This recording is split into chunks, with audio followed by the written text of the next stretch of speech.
Sometimes the bored evil's little snots didn't work quickly enough. That was the time to give them a hearty slap with the hand of terror. Naturally, this had to be done immediately.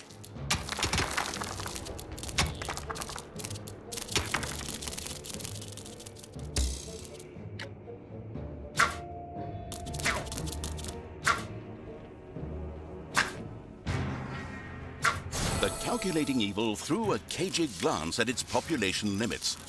These were divided into little snots and creatures. As opposed to creatures, little snots did not have to be hired separately, but were always regenerated up to the maximum limit. And so it was that the massacring evil didn't have to worry if one of these miserable creatures died. It simply had to wait for the next one.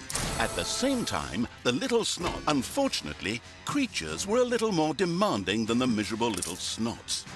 A hideout would have to be researched before creatures such as goblins and orcs could be hired. As loyal as the little snots were, they were unable to fight and took to their heels in panicked flight at the first sight of an enemy.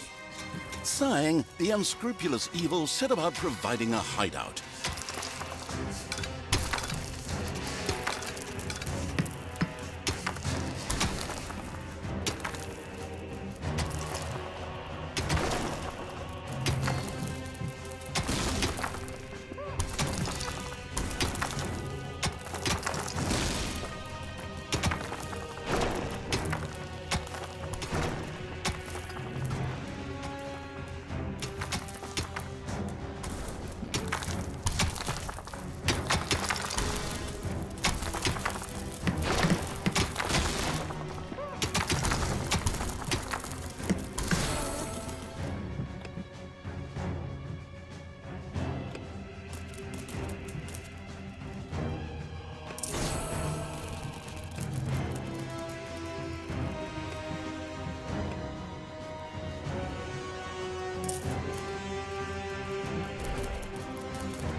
The army-craving evil had hired a creature which would from now on do its dirty work.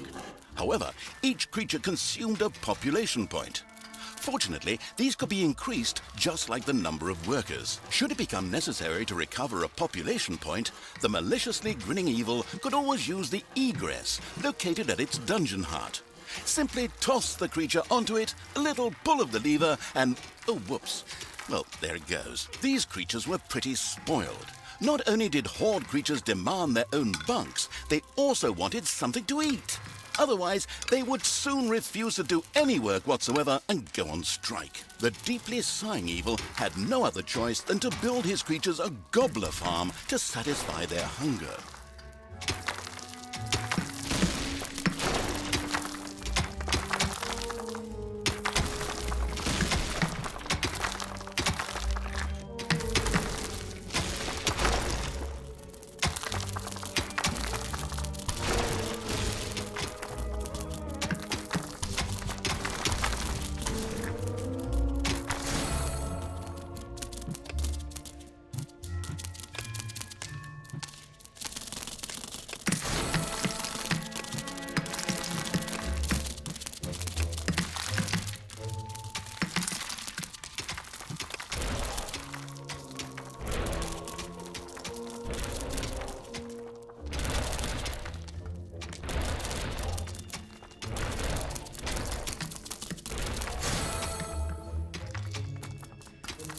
Excellent work. The gobbler farm was now ready.